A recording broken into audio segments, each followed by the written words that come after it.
Before we hop into this video, man, this person that I'm about to bring on my platform is probably the most qualified person to speak about the dominance of the Chinaman and how the Chinaman has came into the United States, set up these illicit grows and pumped out units. He's dedicated about 3 to 4 years of his life tracking down these illicit grows that are in Maine, covering a detailed investigation all about these illicit Chinaman grows. Again, one of the most qualified individuals.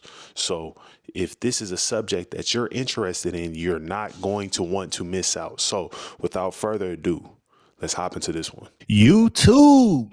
What's good with it, man? It's your boy Neo Cannabis, and I'm back with another video. So today I'm here with, a very special guest. This is a topic that, man, we've been trying to get as much information on as possible. I'm here with my guy Steve Robinson from the Maine Wire. How are you feeling today? I'm doing all right. I Mhm. haven't ingested any Chinese poison, so I think I'm healthy for now. Man, that's what's up, man. So for you guys that don't know, Steve and his team at the Main Wire have been, man, on a run. They have been trying to get down to the bottom of these illicit Chinese grows. I'm from California, and these grows have definitely infiltrated, where I'm from, the Bay Area. I think they just busted one like a couple of months ago in West Oakland. I actually stumbled upon Maine as one of the new places that a lot of the Chinese grows are setting up. Yeah, they just been, I guess, basically just going crazy. I know that you guys have spent a lot of time, done a lot of work, covering this topic and really did a great investigative piece that I'll link down below in the description for the audience. I'm just curious, how did this whole topic come onto your radar? And also, can you just give a little bit of background about yourself, maybe your interests with the cannabis industry, and just a little bit more about your news platform as well? Yeah, so I grew up in Central Maine in a town Mhm. called Dexter, pretty rural, like 3,500 people. Okay. Went to college in Maine, and then I went to work in. I've worked in media pretty much my entire career. Worked in conservative talk radio. Worked at Mhm. Barstool Sports. Oh, okay, cool. Produced some podcasts for them. And actually ended up producing Barstool's first cold case podcast for Kirk Minahan, which was Oh, wow. it's called The Case. We were trying to solve a 30-year-old missing persons case. And that's Mhm. where I developed a little bit of a taste for investigative journalism, uh, Yeah. and came back to Maine and took over the Maine Wire and tried to build it into a modern digital news outlet where instead of focusing on newspapers and showing like viral cat videos on the TV news, we would do real investigative journalism that people were interested Mm. in. And the way we started on this particular story is in August of 2023. There was a leaked Department of Homeland Security memo that it was really just a picture of an email that had leaked to another reporter, Jenny Taylor, who was then at the Daily Caller News Foundation. And the email said that there was more than 1,000 of these illicit Chinese marijuana grows in the United States, and it said that 270 of them were in the state of Maine. And Wow. yeah, it was Yeah, and remarkable. I think I I'd thought it seen was very something like that newsworthy. where they said like 250 were in Maine, and that's where my focus started going into Maine. Like, wow, what the like Chinese grows in Maine? Like, you don't ever, no offense, you don't really hear No, Maine, no, that's fair. That's in as fair. a national news. But sorry about that. Go ahead. No, that's totally Yeah, fair. People yeah. think of it as vacation land. You know, you come up and you Mhm. go to Bar Harbor and you get a lobster roll and nobody thinks about it. But Yeah. it was the reason why it happened in Maine is the same reason why it happened in California, Washington State, and in Oklahoma is because once a state legalizes marijuana, it creates this kind of camouflage dynamic where illicit growers can come in and just hide amongst the legal licensed growers. And it Mm. also sends a signal to law enforcement.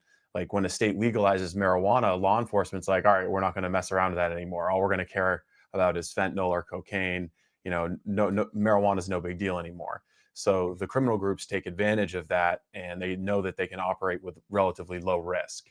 So it really Mhm. started in Maine voted to legalize marijuana in 2016, but we didn't have the legal apparatus to like go license a grow or license a dispensary until 2020. And when that Okay. happened, we just saw this explosion of out of state, entrepreneurs, I guess you could call them, coming to the state of Maine. And at first, they tried to start legal business operations, and it was a lot of Cantonese speaking individuals being brought from New York and Massachusetts to work at these locations. Hmm. But they quickly realized that following the rules and doing like following the regulations and growing certain numbers of plants and not using pesticides and having certain health and safety protocols was really Yeah. expensive. And they could make more money if they just completely disregarded the rules. So that's what they Hmm. started doing. And so the initial wave of Chinese growers who came from out of state quickly lost their licenses. And that's when they figured, well, why don't we just do this completely illegally? That's going to save us a lot of money. And so they started buying rural houses out in just the middle of nowhere, Maine. I mean, these are places where you have to drive an hour and a half to get to the nearest grocery store. Wow. They're lucky that some places don't have cell phone service. They're lucky if they have electricity. So Maine is a very, very big state. It's underappreciated exactly how big it is, but you could fit all Yeah. the other New England states in Maine and still have room. Like I'm in the southern part of the state, and if I wanted to drive up to the top of the state where there are some Chinese marijuana grows, it'd probably take me 6 hours to get up there, just driving up the highway. Wow. So there was plenty of room to hide, and there was also a culture and a legal system that made it low risk and very easy to hide. So over the course of from like the end of 2019 until today, you've probably seen somewhere between 270 and 350 residential and commercial properties purchased by Chinese individuals from out of state and then converted into illicit marijuana grows. Wow. That's crazy. So in this investigative piece, can you kind of just, I guess, catch our audience up to speed? Because I know it was like about 50 pages. I didn't even get to read through the whole thing, but what are some of the most like compelling, interesting pieces of information that you found throughout this investigative piece? Just kind of give us a spark note summary on all the work that you did and all the information that you were able to accumulate over the course of you doing this investigation into these Chinese grows.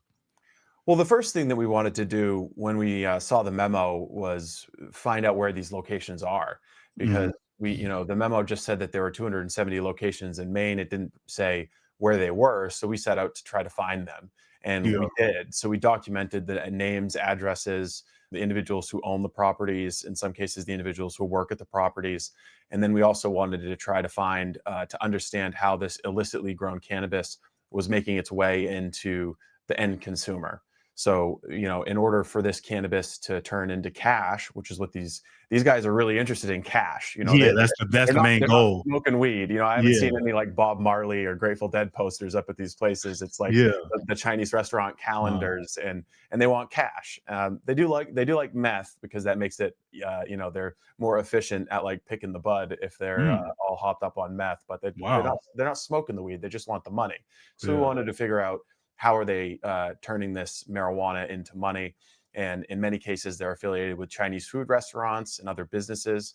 There's also some sex trafficking going on at massage parlors throughout the state. I think there's 5 or 6 different Asian massage parlors have been busted where they've got illegal aliens from China are being forced to basically jerk off fat white guys. So it's a complicated, sprawling business. But we also know that about 2/3 of the Chinese cannabis grown in Maine isn't staying in Maine.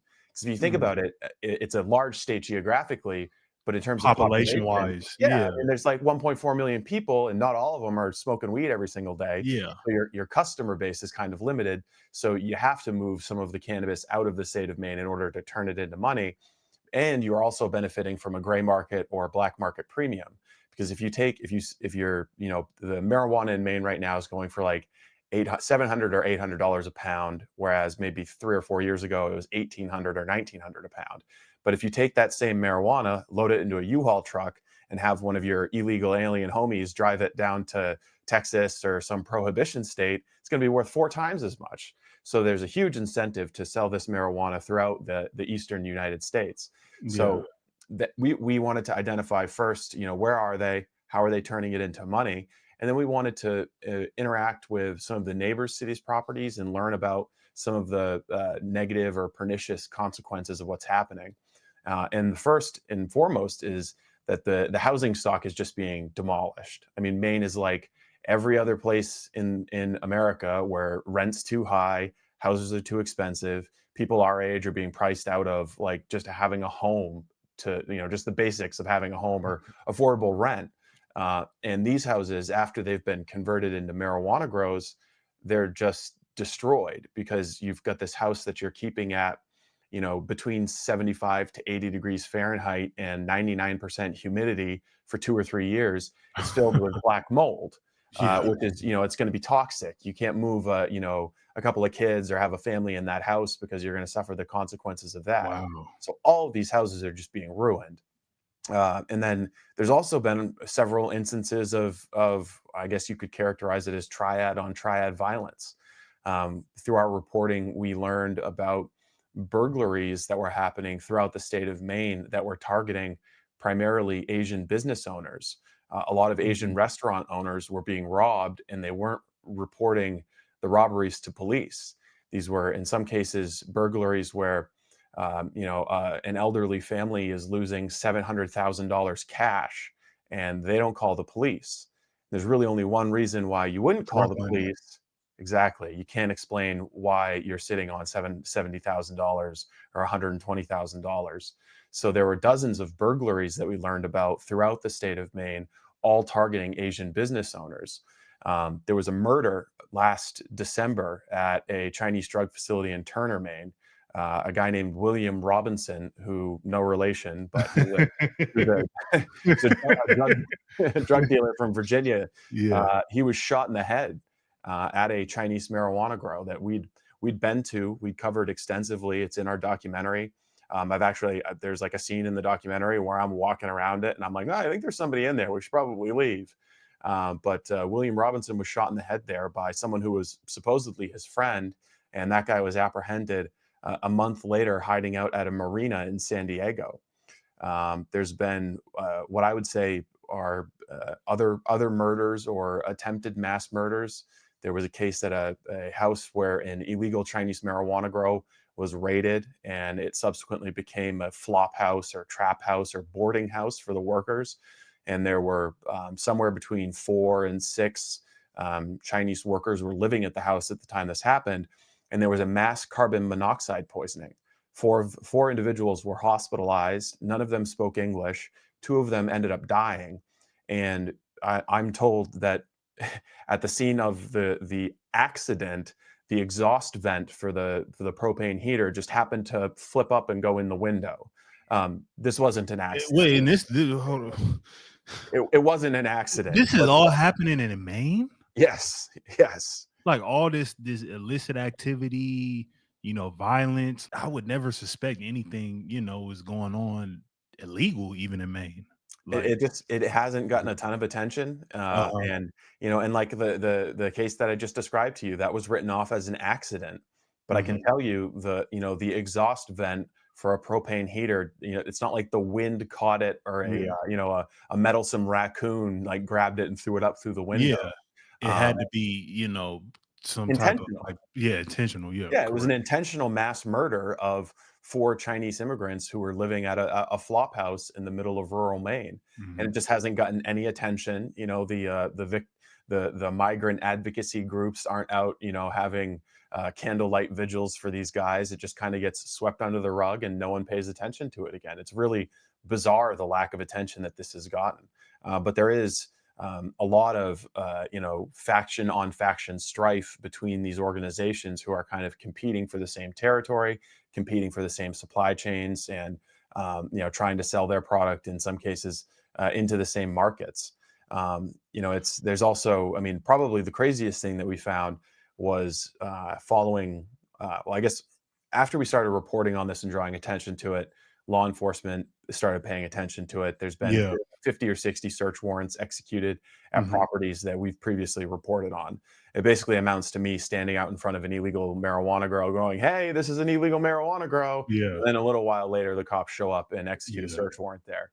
Um, in one area of central Maine, there was a series of raids on some pretty big marijuana grows. We're talking like 3,000 or 4,000 plants confiscated at each Wow. property, and there was a property close to some of the ones that got raided, but this one didn't get raided.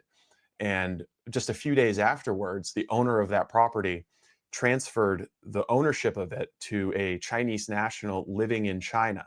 So this was just a gift transfer. So this Chinese woman from Massachusetts owns the property, and she just fills out the paperwork so that technically this other person who lives in China now owns the property. But if we when we found the paperwork for that transfer, we saw that the attorney who filed the transfer was a guy named Peter Mills, who's the older brother of the governor of Maine, Janet Mills. Wait, so this seems like a RICO case. Yeah, Like, it's like from the you said from, like, prostitution to, like, restaurants to the groves to you talking about the governor's the family members. yeah. Like, The governor's brother was involved in a real estate transfer for an illegal Chinese marijuana grow. And I have a 10-minute phone call conversation with him that I recorded and published where he said, "Yes, yeah, I did that." what was his, like, reasoning for it? Yeah, he does. He's claims that he does real estate transfers all the time. But the funny thing is, his office is pretty far away from the property that he did this specific transfer for. And I'd called him up previously, posing as someone who needed a real estate transfer in that exact area, and he said that he didn't do work in that area. So when it was me incognito, he didn't do work in that area. But when it was the Chinese woman who needed to quickly not become the owner of an Doing it illegal marijuana grow. the Yeah, day he, of. he snapped right too. But it was an interesting thing. I thought that was a pretty significant story, but the TV companies and the old newspapers here in the state of Maine, none of them have They reported don't on it. they don't And care. and the governor, I mean, for 4 years, for 5 years, this has been the biggest criminal conspiracy operating in the state of Maine, and the governor hasn't commented on it at all, not a word. Hasn't said anything about it, and the Maine State Police aren't involved in cracking down on these sites. It's all coming from the Local sheriffs, the local sheriffs, and the local jurisdiction. police. Yeah, So uh, let's talk about the nuts and bolts because you went to a lot of these groves. I'm not sure if you like went inside or anything, but can you talk about the intricacy of the grows? Like, do you have any information of the is this people that know what they're doing? And then what are these all indoor grows? Are they outdoor, light depth, greenhouse? Like yeah, what are these type of grows? yeah. And So just they're you all touch on the intricacies of it. Like, are these people that are pretty experienced or what is your thoughts on that? Yeah, so really, it evolved over time. Mhm. It started out where the first year or two, the growers were more opportunistic and less skilled. Mm. Now we're at a point where there's enough money being made that some of the Chinese growers who cut their teeth in California and Oklahoma and really know what That's they're what they're doing, doing. they're now coming here. So you have a much higher level of expertise in the grows, and they're much more sophisticated with the kind of lighting and equipment and the ventilation systems that they set up, Uh-huh. and the way they rig up auto water systems and pumps and that kind of thing. So you're seeing a much more sophisticated level of grow now. Typically, your Chinese marijuana grow in Maine is an old farmhouse that they bought for $80,000 cash in the middle of a pandemic. This young couple that speaks English pretty well shows up and says, "Oh, we live in New York or we live in Boston. We're trying to get out of the pandemic. We just don't, we want to escape the city. So we bought this house and our family's going to stay here from time to time." And then those people are never seen again. And instead, there's a flurry of Cantonese speaking individuals who don't Coming in and really, out the house. yeah, and they don't really interact with the neighbors or anything. And then, once every 30 to 40 days, a U-Haul or a Sprinter van shows up, unloads some groceries for whoever's staying there, and picks up the marijuana and takes off. And inside these houses, you see that they're just totally gutted, so that it's not like if the marijuana growers moved out, a new family could move in. They rip out walls, they rip up carpet, they build shelves. Get maximum space for the plants. Exactly. Uh-huh. Some of these houses I've been inside, it's like there's one room that is still habitable by the caretaker of the grow, and every single other space in the house has been maximized for seedlings, for veg, and for flowering plants. So they black out all the windows to prevent their plants from becoming hermaphrodites, because even like a little bit of light and your plants can turn into males. So they black out all the windows, and they rig up some very complex ventilation and watering systems. In some of the houses that I've been into, one of the first things they do is they lug in a whole bunch of concrete. So you were actually able to get into some of the grows, like get into the house? Yes, yeah, Oh wow, okay. we've been in some inside some with Uh-huh. the assistance of law enforcement, and we've had pictures and videos supplied to us Yeah. by anonymous sources. And After it was kinda like they rushed out of it and they knew it was kinda like hot and they just had yeah, to or something, yeah. yeah, and also I think that they've learned that law enforcement really are only raiding these sites from 9 o'clock in the morning to 5 at night, like government work hours. So they like they only go and tend their sites at 1 o'clock at night or two So you're o'clock at never night. even if it gets raided, they're never finding the people. Most of the time, yeah, Yeah. I would say maybe 70% of the time there's Yeah, they're never never anyone finding arrested. anybody, Yeah, yeah. yeah, there are exceptions. There are Yeah, a couple sheriff's times, yeah. some sheriff's departments have done a better Uh-huh. job of like surveilling and knowing when people are going to be there and actually trying to make arrests, Yeah. whereas others are just kind of trying to shut them down. But at some of the grows, they'll lug in these bags of cement, and they make these huge, like 5 foot by 5 foot cisterns.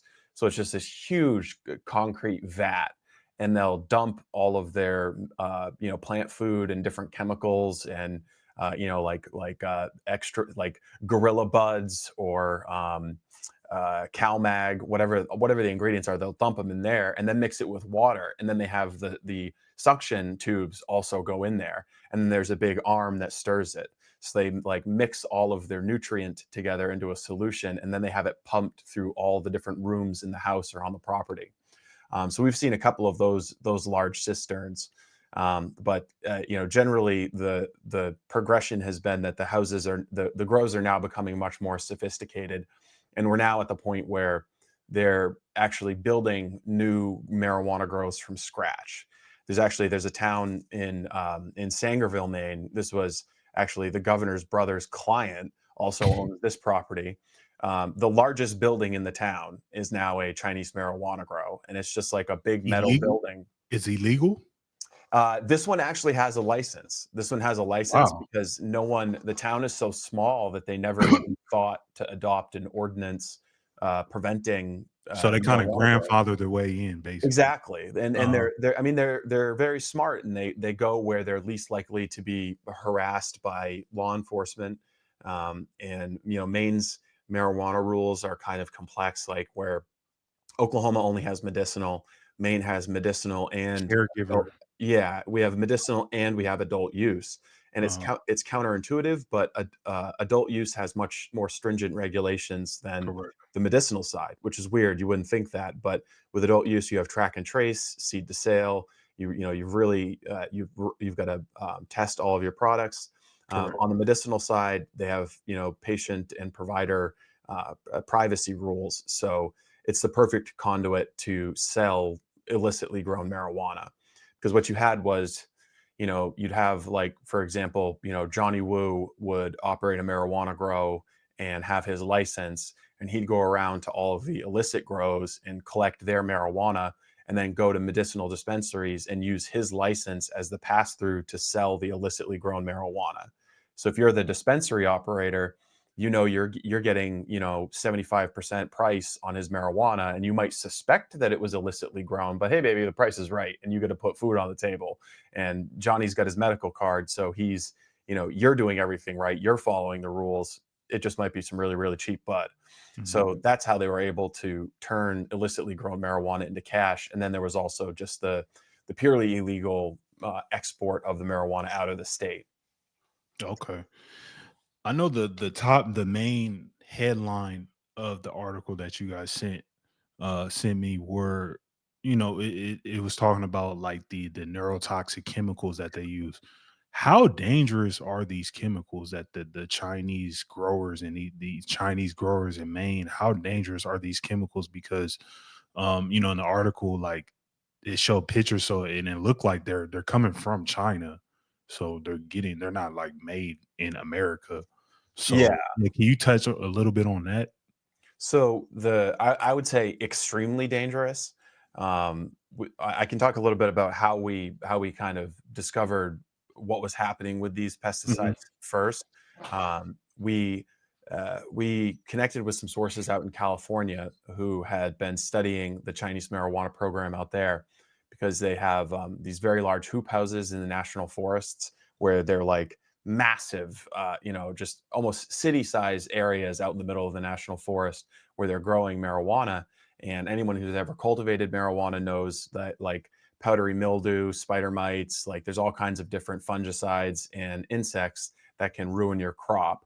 And, Correct. that's like, if you've got a grow room that's got $50,000 worth of pot in it and you're about to harvest it and sell it, and all of a sudden it's got powdery mildew on it, well, that's a business loss. You don't want to have that. Yeah, exactly. So most ethical marijuana growers, if that happens to them, they'll just cut it down, and that's the cost of doing business.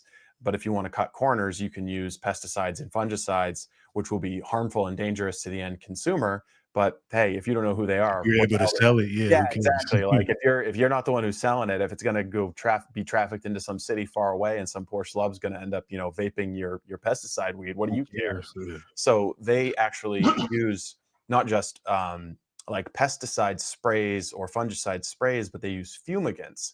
So the packages that you see in the Mhm. pictures we've published are imported from China. Sometimes they'll import them through other countries like Thailand in order to obscure where they're coming from. Sometimes they'll import them in large barrels that are labeled as something other than what they are. Mhm. But they will basically take combinations of, anywhere from 8 to 12 different highly toxic substances, and they dump them together like, Chinese Walter White making Concentrated, yeah. poisons. Yeah, it's just a crazy mixture of all these poisons, and they mix them with sawdust and ammonium nitrate and a wick, and they put them in a beer can or a large 50-gallon barrel, and they set them on fire, and it just smolders. And the result is that this toxic blend of smoke covers everything inside the grow room or the grow house or the hoop house. And so you've got this smoke that coats everything, and it kills everything except for the marijuana. So it's a very effective way of making sure that you don't have any product loss, because after you've fumigated one of these places, not going to be any bugs. There's not going to be any mold. There's not going to be anything. However, a lot of these pesticides and fungicides are also oil or gas soluble. So if you take all of the trim from one of these big grows that's been treated with the fumigants, and you put it into a big glass tube, and you squirt the butane through it to turn it into an extract, well, you're not just getting the delta 9 THC, you're also getting the other pesticides and fungicides in concentrate form. So these vape pens may have 99% potency THC. However, but if they've been treated with the fumigants, they also have a more concentrated version of these crazy pesticides. And this is just to give you a sense of how dangerous and crazy these pesticides are. Some of them, when the scientists first started going to town trying to figure out what the hell they were finding at all these grows out in California, some of them they could identify using the traditional testing means. Some of them they couldn't. And the only way they figured out what chemicals they were dealing with was by bringing in the Army National Guard's weapons of mass destruction unit. That was the only way they could fully identify the nature of the chemicals that the Chinese were treating their weed with. And again, these are pesticides and fungicides that have no approved use in the United States. Some of them are even illegal in China, which is like Chinese, the Chinese government doesn't, they're not known for their care for, the environment and their Yeah, people. definitely Uh, not, yeah. so some of them are even illegal there, and none of them are approved for use as fumigants. So to answer the question about how dangerous are they, it's so understudied because they just haven't been used or approved for use that we don't really know, except for they attack your central nervous system. And there have been cases where law enforcement officers responding to marijuana grows that are illicit, and the fumigant is either ongoing or has recently happened, the fumigation rather. They're hospitalized, numbness in the face, respiratory symptoms. So we don't know what, if you took one of these 12 or 18 pesticides or fungicides by itself, we don't really know what the long-term use is, either chronic or acute. But then if you combine them all together, we don't really know what the result is. And if you and if you combine them all together and then burn them, we also don't know what that is. And so there's like 100 different ways that these things need to be tested in order to actually understand what their long-term consequences are. But the bottom line is nothing good. Like it's like there's people, the class of conservative Republicans in this state who are worried about fentanyl laced weed. That gets a lot of hype. But what I've told them is like, if you're going to smoke weed that's laced, you better hope it's fentanyl, because there's all kinds of stuff out there that's more dangerous than fentanyl, like these Chinese made pesticides. And I guess an added element that makes them so dangerous is that because they're not approved for use in the United States, none of our labs are equipped to test for them. So, like Maine, for example, has 4 cannabis testing labs. All on the adult use side, all of your product has to go to one of those 4 labs, and you have to get a certificate saying that you've passed analysis. COAs, yeah. Exactly. But unless you're specifically testing for some of these pesticides They and will fungicides, pass. bingo, bingo. Yeah. So the Chinese, they could be just like brutalizing their crops with these crazy pesticides and fungicides, but if you're not testing for them, you're not going to find them, and the certificate of analysis is going to say A plus, this passes, this is This is some clean. great quality weed. Yeah, exactly. And so, the I guess like the ultimate negative consequence of it is that most of this marijuana is leaving Maine.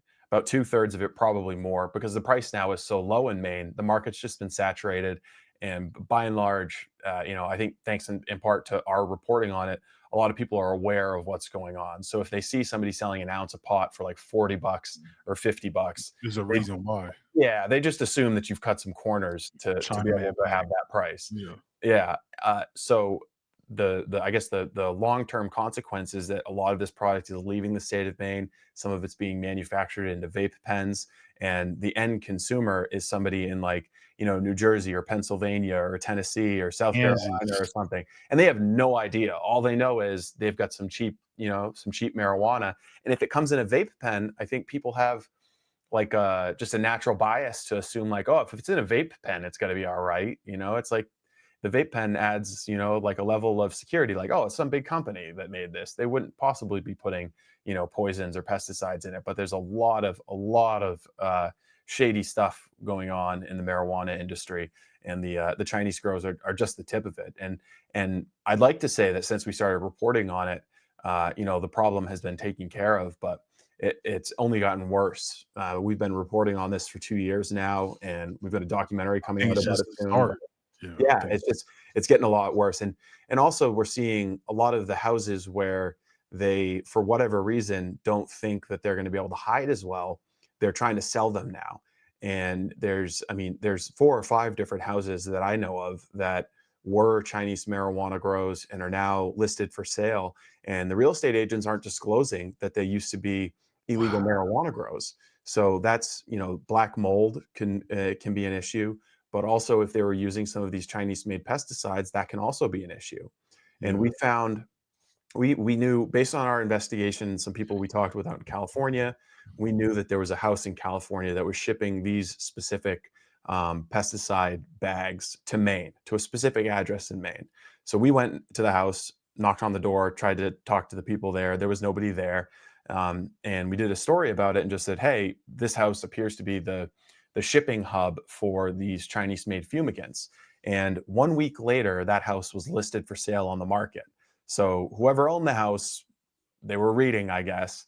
And then a week after that, I got a call from a grandmother who had just taken a tour of the house with her grandchildren as a prospective buyer. And within 5 minutes of walking through the house, she and her grandchildren developed nasal and respiratory symptoms. And it was bad enough that they started Googling the house, and my article came up, and they called me asking me, like, what the hell should we do? And I'm like, I don't know. Like, you just exposed yourself to crazy Chinese neurotoxins, man. I don't know. But at the very least, the realtor who is selling that house should probably disclose what's happened here.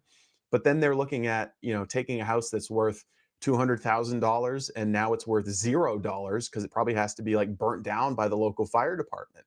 So there's this huge ethical hazard where we've got 300 or 400 houses here in Maine that are Superfund sites. They're laced with toxic chemicals, black mold. They should not be habitable by, human beings.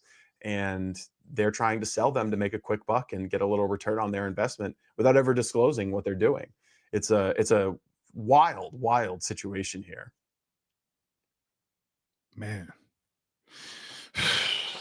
I would just say like like know your grower. Like if you're still, if you smoke pot, and you know who's growing it, because Yeah. these guys they have supply chains that go into every single city in the United States. And if I remember this was years ago, I was in New York and I was going to buy like a jewel pot or something, and the guy at the counter just like slapped a marijuana vape cartridge on the counter, and this was before it was even legal in New York. Yeah.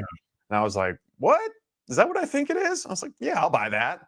But these days I'm wondering, like, well, where was that coming from?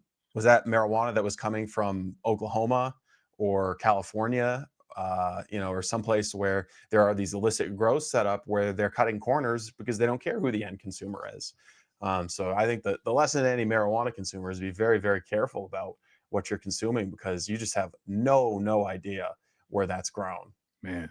Um, so this initial investment, I remember you said like a lot of these grow houses are, bought for around 80,000, and they probably have to build out the grow rooms, and the pesticides and the nutrients. That's a couple extra like 10, 20, 30,000. So let's just say they're all in 125 grand. What do you think these Chinese national grower groups, because it's probably a group of individuals that have big money that are investing into your state, the state of Maine, to build out these grows. What do you think they're making? Well, I guess there's a couple of estimates that I've Yeah, seen. The Department of Homeland Security memo estimated that it was somewhere in the range of like 4 billion a year. I just think, in your state. yeah, just in Maine. I think personally that that's Man. kind of like a reefer madness type thing Mhm. where they're like they're They always, assuming like, yeah, they always exaggerate the, yeah, yeah, like, hey, we found 30 million of, exactly. So yeah, it's like that's not I 30 think that's a million. little Yeah. high. There's Yeah. a law enforcement memo that I've seen from Washington State that estimates that it's about 5 million per house per month is Mhm. what they're making. That would seem to Per be, month.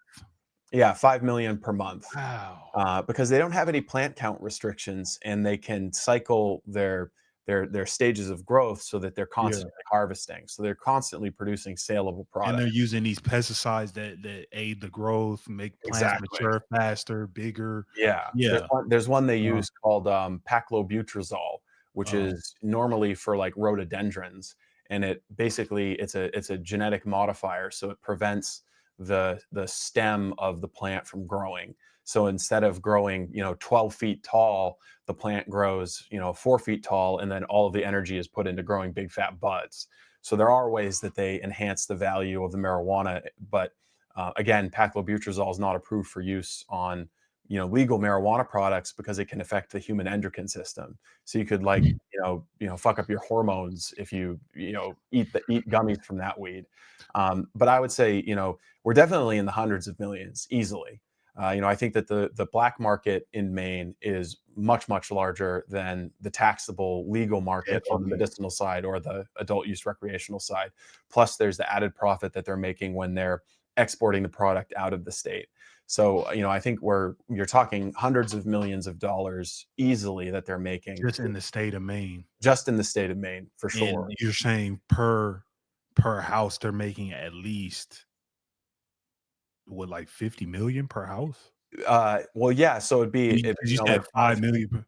yeah, I mean, 5 million per month. That's what the Washington State Cannabis Task Force estimated. But I mean, I've seen houses converted by the Chinese that are like double wide trailers, and they look ridiculous because it's a double wide trailer in the middle of rural Maine, but it's got 6 heat pumps strapped to the side of it and a 400 amp commercial power grade power entrance. So it just, it doesn't look right. It doesn't look like a normal home. It's like enough air conditioning to cool, a middle school. But they've got it on a double wide trailer. Very obviously, something else is going on in there other than a middle class family living there. But I've also seen, massive farmhouses where there's 12 separate grow rooms set up. chicken barns, entire chicken barns that have been converted into marijuana grows. Just any Uh, space that they could use to grow weed, yeah, they're yeah, figuring out how to build out a grow room and yeah. use it. I mean, like, it's I guess there's become this gold rush mentality here in the state where you even have I've heard plenty of stories of Chinese guys stopping in at gas stations and just asking the people working there if there's any houses for sale For with big sale. rooms. Just like they just want to know, like, are there any houses with big rooms nearby? They bought they It's bought like a a couple. mania. Yeah, it really is. There's actually Is this happening in neighboring states, or is it only Maine? I mean, you detail why Maine is the state that they're choosing, but I'm curious, is it happening, is this mania happening in other states? so Uh, it happened or first in California and Oklahoma, yeah, and correct, and yeah, correct, but I'm saying like the yeah. states neighboring Maine. Not really New Hampshire.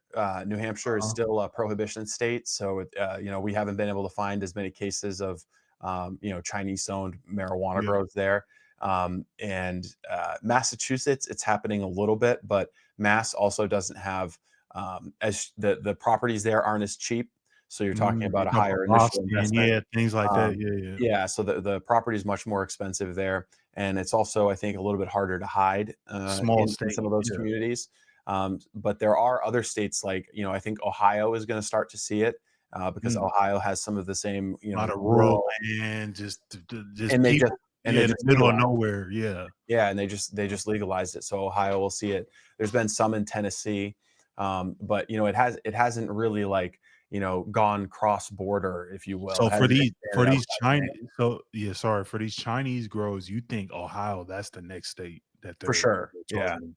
Yeah, I think they'll go for Ohio, Michigan. I know that there's actually, I think, Cambodians and Vietnamese are doing the same thing right now in Montana. So it's any state where marijuana becomes legalized or decriminalized. It creates this. It's just a low risk activity. And where That's there's why. a lot of rural area. Rural, Exactly, which yeah, adds to the risk calculus. uh If it's rural, if it's been deprioritized by law enforcement, and if it's legal to move significant amounts of it, it's low risk. And so that's one of the things that people have asked is, well, why are they doing this? Why not fentanyl? Why not these more lucrative things? And it's like, well, if you get busted with 2 kilos of fentanyl, you're going to jail, and then they're also going to investigate up the food chain and try to find out ultimately where that came from. Mhm. But if you get busted with 40 pounds of marijuana, the cop who arrested you is going to get laughed at by the other cops because they're like, "Pff, that's just marijuana. Who Who cares?" cares? So Yeah. it's so low risk, but it's also a way for the Chinese Communist Party to stockpile US dollars within the United States. So if they're to transfer money like direct electronically from a source in China to the Yeah, United States, we can see that. yeah, But exactly. but if they're just growing marijuana here. Investing into marijuana grows and then cashing out, and then now the money's in the US because they already cashed it out. Exactly. And Uh, we know that there are direct ties to the Chinese Communist Party and the marijuana growers in Maine. Just a few weeks ago, Philip Lenzacki from the Daily Caller News Foundation published a story based on some of the reporting that we did actually in my hometown, where we were checking out one of these marijuana grows and it appeared to be abandoned. So we were walking around taking pictures, and there's this like brand new BMW that appears to be abandoned. It's like a nicer car than anyone in the town drives, certainly a nicer car than I drive. mhm. And it's just sat there for a couple of months, totally unused. And over the What type driver's of car seat, was it? Sorry.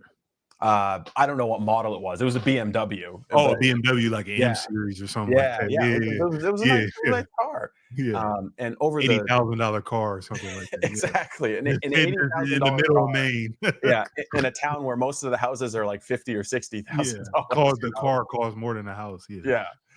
Oh, definitely, Uh, definitely costs yeah. more than the house.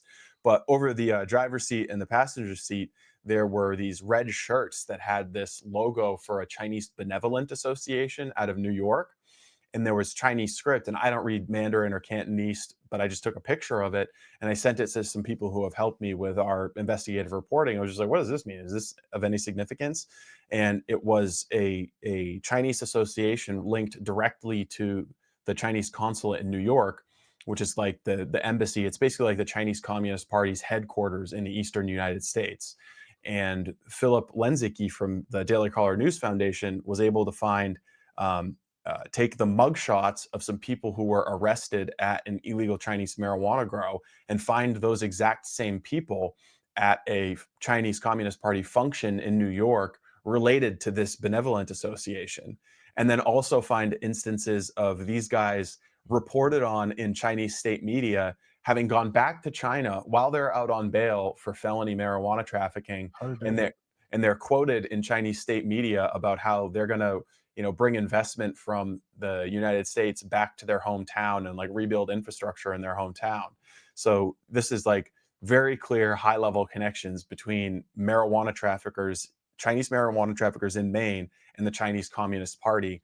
And it signals that this is something that if the Chinese government is not explicitly asking for this to happen or helping this happen, they're definitely approving of it and encouraging it because they understand that there's in some ways it's helping facilitate their goals, whether that's stockpiling cash behind the United States borders or encouraging more and more people to be smoking this dangerous, poisonous, like So weed or fentanyl, this is which like these groups are literally also like trafficking. I keep I'm sorry I keep just like all this the information is just blowing because I had a hunch, like the Chinese, like the Chinese growing weed, like I had a hunch like this can't be good, but I didn't think it was this deep. Yeah, So for people who are like people in my comments, they're like, "Oh yeah, I love the China pack." That we call it the China pack. Oh, I love yeah, it.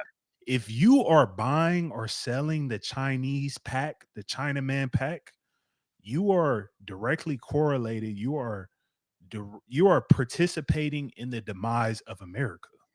yes, You are just you might as well just find, you might as well just give your money to the Chinese national groups. yes, and also 'Cause that's literally what you said that they're doing. They're using the marijuana industry to siphon money out of the American economy and bring it back to their nation and build infrastructure, build more resources, make China a more even stronger country than what it is now. yeah. I mean, And that's just one industry that yeah, they're doing it in. in the best case scenario, that's what they're doing with the money. In the worst case scenario, they're keeping it here and using it to finance other malign activities. We can't help but notice that a lot of the Chinese-owned marijuana grows in Maine are near regional airports and military bases.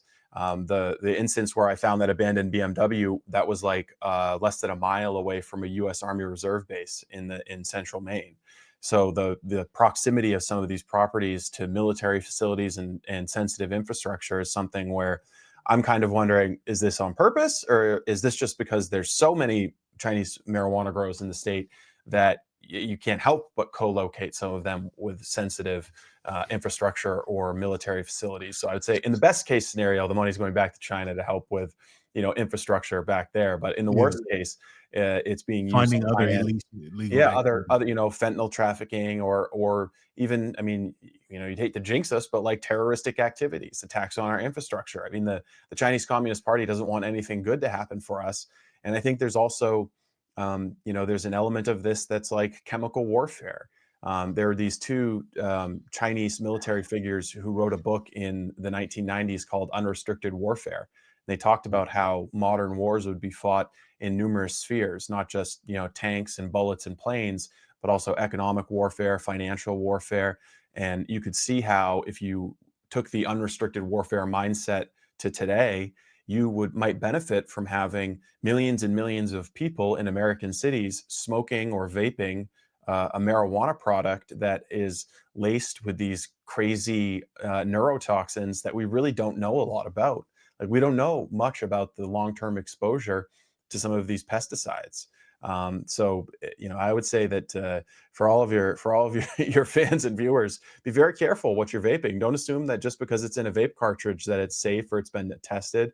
And I would say, be wary of the Chinaman pack. You don't know. You don't know. The price might be right, man. The price might be right, but Not worth it. you may be paying with your health. paying with your health, paying with your country. Yeah. Yeah. I mean, I would say, And I'm a proud American, man. So this is really hurts to where we let these, and it's nothing against Chinese people or nothing like this, and not no hate speech, but it just hurts why we let these other groups come into our country and we let them siphon everything out of our country and bring it back to where where they're from. and I And know, they're laughing. They're yeah, laughing in our face, just yeah. like how you said. You said that they're on bail and then they went back to their country and they laughing at us in our face, saying, "Oh yeah, Yeah. we running it up in America. We taking all this money and we taking it back to our country and we gonna build up our country even stronger." I would also Like, say that like the victims of the Chinese criminal conspiracy here are also Chinese. Like the yeah, people who are working at these right. sites are in Because they deplorable exploit their conditions. own people. Yeah. Yeah, I mean these are people who are making maybe 500 or $1,000 a month, Uh-huh. maybe, and they might not be like in Or chains. indentured servants, things Yeah, like that. Yeah. they might not be like locked up in chains, but if you don't speak English and you don't have a cell phone or a car and you're in a house in the middle of Kingfield, Maine, and the nearest grocery store is 2 hours away, like you're not exactly free, and so What you're to seeing seriously exploited labor. So I'm of a firm belief. I mean, this is true of Chinese communism generally, but it's also true of the criminal conspiracy here in Maine. It's that the Chinese people are the first victims. Like the Chinese people in mainland China, they are the chief victims of the Chinese Communist Party. And the Right. people that you see getting arrested more often than not at these sites, they're like elderly, peasant farmers who are just trying to make a buck to support their family, or they're here against their will. Mhm. So it's not, to people who say that it's racist to focus on Chinese marijuana, it's like, well, I mean, the victims are Chinese. And I also happen to know some Chinese marijuana growers who are doing things legally in The Maine right way. and are Yeah. following the rules. And they're really pissed off that there's a group of people who are breaking the rules and putting people out of business. Like, regardless of how you feel about the legality or morality of using cannabis, because that's still a debate that's happening in other states. It's Exactly. still happening in Maine. Some people think that you should go back to completely prohibiting it. Uh, the state of Maine came out and said, here are the rules for cannabis in Maine. We're going to make it legal. If you follow these rules, you'll be able to run a business. But then we started selectively enforcing these rules. These rules are only being enforced against like guys with French last names or Irish last names. The growers who have Chinese last names don't have the same rule book enforced against them, and as a result, the price of their product is being driven down to where it's like a third of adult use cannabis growers right now are in arrears on their taxes. Electricity bills aren't being paid. These guys are literally going bankrupt after investing their life savings to try to build a business around cannabis. And it doesn't matter what you think about, cannabis use or cannabis users, like you should be able to understand that aspect of it, that like we set down the rules, these guys made investments, they tried to start businesses, and then we changed the rules unilaterally by only enforcing them against a certain sector of society, and like stole from these people. We stole their entrepreneurial dream for them by not enforcing the rules against Chinese organized crime. Man, are you safe? Like, do have you had any close encounters when you went to these grow facilities, and like, have there been any threats against you? Because it seemed like they were, these Chinese groups, Chinese grower groups, they've been able to go under the radar until you happen to read that one, I guess the Homeland Security article and things like that. Like, have there any been close calls, like being detected at these sites, or people trying to threaten you, like, hey, because you got the attention of me, where Yeah, yeah, I'm reaching over 14 million people a month through my Instagram, over 110 views on my YouTube. So it's working what you're doing, if that yeah. makes sense. So it's like, how are you doing? Yeah, I mean, I definitely fucked up like $100 million, $200 million business Exactly. for 'em. Yeah, Yeah. so I can understand why they'd be pretty pissed Uh, off.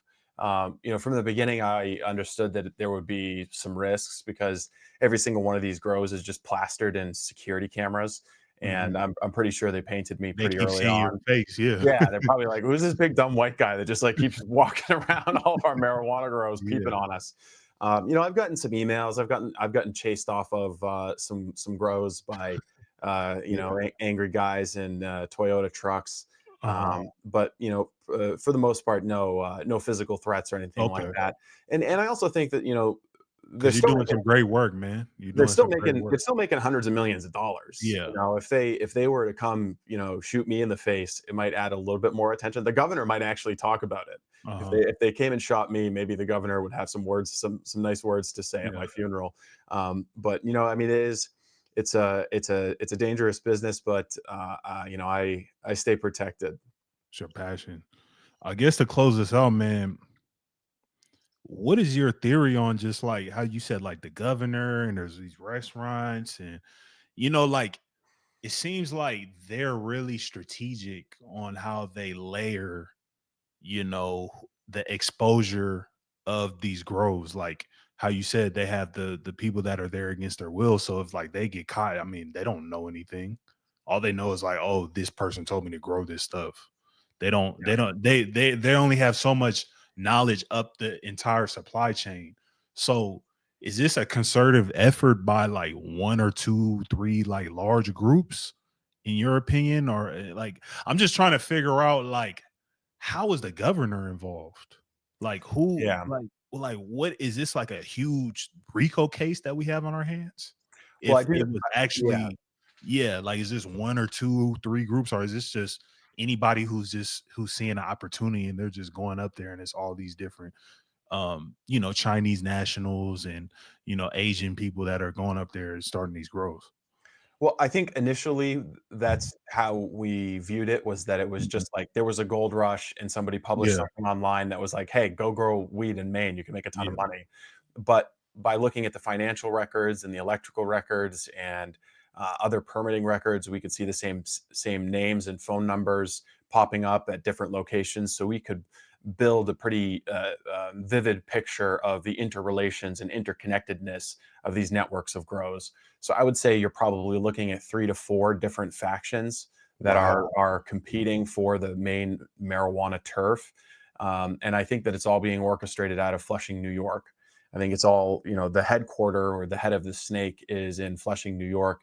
None of the people, What's Flushing, New York? What is that? Flushing, New York. It's a neighborhood of New York, Oh, like okay. Staten Island, Brooklyn. Oh, You know, around there. Okay. there's a few neighborhoods that always pop up in the So paper. that's like where they're like the head people are based. Yeah, so like Chinatown, essentially. I mean, That's ultimately, I would say, wait, what? Wait, wait. So let me get this right. You're saying that like all the like all this money is being funneled into Chinatown. All this money yes, is, yes, and then the heads of all these operations are in Chinatown in New yeah, York. it's a very hierarchical, organized crime effort. Like the people we see here in Maine are not the ones making Yeah, all like of the that's money. what. Yeah, that's kind of what I'm trying to You add. know, It's like yeah, this whole story is it's just hard to me. Just it's hard for me to just like put it's my nuts. thoughts together. It's Yeah, nuts. it's just Insane. so like It's everything insane. that you've been telling me is just Yeah. it's so hard for me. Like I'm trying to like catch up and like it's yeah. So I apologize. It's just literally No, mind no, blowing. not at all, Yeah, man. It's uh, something, like, it became a little bit of an obsession for me, as you can yeah, tell. yeah. That's 'Cause what I it thought it was seems. I thought it was an interesting story, and it's Um, not like almost every story these days has, like, there's a Republican view and then there's a Democrat view, and no one wants to cross or build their yeah, understanding or get out of their perspective. But with this story, there wasn't like a pre-baked Democrat side and Republican because side. It was nobody just knew like, about it. exactly. It was just like, No here's one this knew about it. crazy thing Yeah. that's happening. So that's Uh-huh. why I thought it was such a It great was just story. people And we, like me making jokes about it, and yeah, yeah, it was nobody who actually I like loved it. really, yeah, and I mean, I know you've been working on this longer than probably when I've been talking about it, but it's like that's really all there was about the Chinaman pack. It's just people making, oh yeah, Chinese people grow bullshit weed. You never really look too much more into it. Yeah, You and hear they're stories, also, you hear bust and oh, okay, yeah, this Chinese girl got busted or whatever. But like you never went and like, okay, what is the phone records? What's the email records? What's this and who owns that property? Oh, the governor's involved. What like so man, yeah, but I think you were talking about like Chinatown before I had cut you off. Sorry about that. But oh, no you're worries. just talking about the connection of these grows in Chinatown. Yeah. Yeah, so I think that it's a hierarchical organization. Mhm. and the leadership is ultimately in New York, and it's being run like a business. I mean, that's what, organized crime is, just a business. And so, they've got the leadership, the middle managers, and the low level people. They've got the money people. They've got the Yeah. muscle. They're just running it like a business. And you've got a couple of competing businesses who are all following the same model, which is go find areas of Maine where you can fly under the radar, grow a ton of pot, and then traffic it and distribute it to other parts of the United States and turn it into cash. In terms of the governor's brother, it's I don't really know whether his involvement is more intentional on his part, Yeah. or if it was an effort by one of these organizations to like entrap a member of the governor's family. But there's also this thing, like in Chinese culture, bribes are more like they're just a part of life. So it could be the case that they thought that going to the governor's brother with business was like the polite thing you do when you're operating, organized crime in Allegedly. someone's backyard. Like, Allegedly. allegedly, yeah. Yeah. Like, you're just duking, a little bit of, duking a Yeah. favor to the I mean, if you're family, making 100 million, what's $1 million to the governor's Exactly. brother or the Yeah. governor's campaign? What's a Yeah. Yeah. million No. dollars? Well, You that's making what. 100 million? Hey, you gotta Yeah. come off some of that if you want us to, kind of go under the radar. Well, I, Yeah. I will say that there are. I am firmly of the belief, and I resisted this for the longest time, but I'm at the point now where I'm convinced there's a lot of bribe money being paid. We know from talking with like HVAC or electrical contractors who show up at these properties to do some work, because they're, by and large, they tend to do the work themselves. Like, they don't want anyone coming in their property, so they'll do their Exactly. own propane work and their own electrical work, which is And it's crazy usually a dangerous. shoddy job, huh? It's Yeah, usually it's kinda like, crazy yeah, dangerous. Yeah, these yeah, places are burning down a lot. yeah. But when the electrical company has to be involved to show up and attach their commercial grade power or give them a bigger transformer, um, there have been bribes paid to those electrical workers to get them to go away. So like they're there and they're trying to like go inside the property to do what's known as load testing, which is just a standard thing that they do. But three Chinese guys jump out and are like, no, no, no, you can't go in here. And they tuck two $200 bills in their hand and say, coffee money, coffee money, coffee money, and they escort them off the property. So there's those like small bribes of coffee money, but there's a case that we talked with a guy in Albion, Maine, and this is actually, we put this in the documentary. He saw what was happening at a property near his house, recognized that it was a Chinese marijuana grow because he'd been reading some of our reporting, and it was pretty obvious because this house was like janky and it's got these heat pumps or air conditioners hanging off the sides of it, and it reeked Mhm. like pot. And he showed up and he's talking with a guy and he says, this isn't, he's not the code enforcement officer. He just pretends to be the code enforcement officer, and walks up and is like, this is all out of code. You need to get rid of all this. You need to take this down in a week or something. I don't know what he said. And he exchanged phone numbers with the guy. And it was like 3 or 4 days later, he gets a phone call from a number in New York with a woman looking to reach a financial arrangement to make him go away. So he was being offered a bribe to stop enforcing the local codes against this particular property, and he asked to meet in person, and that's when the person on the other end of the line hung up. But you have to wonder, how many times has that bribe been accepted? Because like in rural Maine, the code enforcement officer is probably making 30 grand a year. Yeah. So if they're offered $5,000 just to look the other way about this house, You don't think they're gonna do it? Yeah. absolutely, absolutely, they're taking Yeah. that bribe. So I'm very, I would love to know the full extent of bribes being paid. But I think that the biggest money factor in the entire scheme is that you've got a couple of companies that want to become like the Bud Light or the Coors Light of the marijuana industry. So they're Mhm. looking, 10, 15, 20 years into the future, where it's legal federally, or you can have multi-state operations, and they want to Okay. be they want to be the big guys, and their chief competition is like the microbreweries, to continue the analogy. Like, they don't want the mom and pops. And so I think that the best capitalized marijuana companies, the biggest ones, they're okay with the organized crime and the Chinese marijuana syndicates, because it's ruining and muddying the market and leading to calls for a regulatory clampdown, which they're better situated to survive than the mom and pop people. So Wow. the big marijuana guys are okay having a little bit of mess in the market because it's leading to calls for More restriction. mandatory testing, track and trace, seed to sale, and more stringent regulatory regimes that they can survive because they've got tons of capital and a long-term view, but their competitors can't necessarily survive because they're like paycheck to paycheck, barely struggling to pay their taxes and their electricity bill. So the biggest money players here, they kind of like what the Chinese are doing because it furthers their long-term goal of consolidating and developing a monopoly style control of the marijuana markets. Wow. Last question, man. Well, second to last question. How dangerous is the these Chinese national grows to the overall cannabis industry in America? I mean, I think the cannabis industry is just going to take off, right? I mean, it's Yeah. there's the horse is out of the barn. I don't think we're going back to prohibition, but I think that there is a threat that the Chinese cannabis will put marijuana into a new level of public health threat.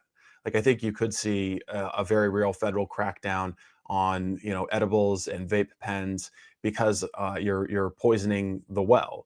Mhm. It'd be like, if there was if one of every 8 beers out there, contained deadly carcinogenic pesticides in it, well, that would probably be bad for the beer industry. So I think it is bad, but I don't think it's necessarily going to stop this freight train from moving ahead. Yeah. I do think that it's bad for Maine's local economy, and if we wanted to be, an exporter state, which I think is the vision for marijuana advocates here in the state, is that the Maine marijuana becomes like the Maine lobster or Maine blueberries. It becomes this prestige brand that people in other states want to smoke. You can't have that if Maine is known as shitty triad weed state. Like you're not going to have that prestige brand. So it's dangerous for Maine in that regard. But if you have a criminal group that doesn't have to pay taxes, doesn't have to pay their employees, and can use all kinds of dangerous chemicals and can cut corners and basically not follow any of the rules, they're going to be able to produce a cheaper product. And so, unfortunately, that will undercut the market generally. It will lead to less investment in products, less investment in safety by the people who are trying to do it the right way. And unfortunately, the bigger victims of all of this will be the poorest consumers because somebody, a wealthier person is not going to be as sensitive to the price of an eighth or an ounce of cannabis. They might Mhm. just go for the one that's got the cool name or something. They don't, Branding. whether they're paying $100 an ounce or $50 an ounce, they don't It really doesn't care. affect them. Yeah. They can afford it. But someone who is, not as wealthy, they're going to go for the $30 ounce. They're going to go for the China pack because the China pack is cheap. What Like they can that's afford. Yeah, exactly. So Uh, you've got this, perverse, I guess, dynamic where the poor people are smoking like the garbage poison weed that is coming from parts unknown. And so then that becomes a real serious health hazard because those Chemical warfare. bingo, bingo. And those Yeah. people are also less well equipped to deal with potential health consequences. Like, if they start getting a cough or something, or, neurological symptoms from exposure to some of these neurotoxins, they might not know it. They might not detect it. They might not have the same preventative health care that, wealthier consumers are going to have access to. So, I mean, I guess the big point of the Triad Weed Project, from my perspective, is, it's like a gerrymaid to other states to say, like, hey, if you're going to legalize weed, like, just know that these criminal organizations are coming to, like, run train on you. Like, you need to just have it in mind that they are going to ruthlessly exploit everything you try to do. And it's not there. There's really nothing good happening as a result of it. There's nothing good happening as a result of it, except for there's a few criminal operators, people who take bribes, maybe the electrical companies and the grow supply stores. They're making a buck off of it. But other than that, there's nothing good happening from it at all. Man. Man, this was an action-packed, informational-packed interview. Like, as far as everything that you've discussed and everything that we was able to talk over, I don't think there's anybody that's more well equipped to talk about this subject, about the Chinaman pack. So I really want to, like, I I'm gonna add really that to want my to, resume, Chinaman pack expert. yeah, expert. Like, I don't think there's anybody else maybe in the world who has more information on this subject. That's, every time I talk about it, it goes viral. So I want to thank you, for your time, taking some time out your day and just educating my audience on this, because this is a definitely a issue that, people need to be more aware about, because not only like the health risks, the chemical warfare on our overall society, but also just being a proud American, like what this, I guess I would say, like, war is almost like a war on drugs, like what this is doing to just like our overall American society. So again, I want to thank you. How do people find you? How can they support you? Where can they learn more? And also, I know that you have a documentary, actual video documentary coming out. So do you want to just, talk a little bit about that? Yeah, for sure. So Mm. people can follow me on X at Big Steve 207. And you can check out my Substack is asmainegoes.com. Mhm. And we do a lot of the continuing triad weed reporting there. But the outlet that I run is themainwire.com. And if Okay. people want to read the archive of our reporting for 2 years now, is at themainwire.com. And if you just click investigations, you can read all the stories, and everything is documented with property records and electrical records, and we try to go above and Wow. beyond substantiating the stories that we're reporting, because we know sensational claims require sensational proof. And we will have a documentary coming out in a couple of weeks now. It'll be publishing in June. And so I'll be sure that I text you or email you and let you know when that's coming out, and maybe we can do this again. But I think you'll enjoy the documentary. Yeah, I'm gonna be reacting to that on my Instagram and just everywhere, trying to get raised the most possible amount of awareness for this topic. So yeah, again, I wanna for sure thank you for coming on, man. So if this video brought you any type of value, please like, share, comment, subscribe if you're new. And until next time, peace. I'm out.